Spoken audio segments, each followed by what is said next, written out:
Malapit na naman pala yung Pasko. Ano kayang pwedeng handa sa Noche Buena? Sigurado may bonus yung anak ko, si Daniela. Bibili ako ng hamon, spaghetti, tapos salad. Ay, oo pala. Magsasanghay ako kasi partner niya yung spaghetti.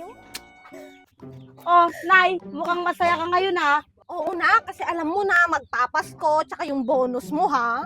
Bibili kasi ako ng handa sa pang Noche Buena natin. Ako din, Nay, masaya kasi makakatipid na ako. Alam mo bang sabi ng DTI na sapat na ang 500 sa pang Noche Buena ng isang buong pamilya? Kaya ia-advance ko na. O na, yung sukli dyan na 500 ha, sa katrabaho ko yan. Wow ha?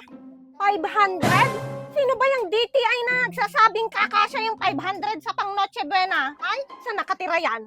Nakabigyan ko pa siya ng 500 para mag-isa siyang mag Noche Buena. Ay, parang masyado naman tayong minamalit ng mga yan. Kahit ganito lang naman tayo, kaya kong irilisan yung pang Noche Buena natin. Kahit ba umubos ako ng 5,000, iririlisan ko yan. Sige.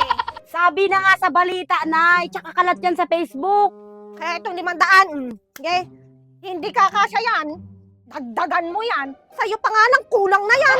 Ay, Nay, tumigil ka nga dyan. Bakit? Pag bibigyan ba kita ng 3K, ihahanda mo din ba lahat? Titipidin nyo din eh. 5K, bigyan mo akong 5K. Tsaka huwag kang naniniwala dyan sa DTI na yan. Ay, oo. Tama, patagagagdag na kita. Tama, pagwawara ka kita. Ano? Paramidin dalaw na yung tangati tao. Kasano kita, bisitak na.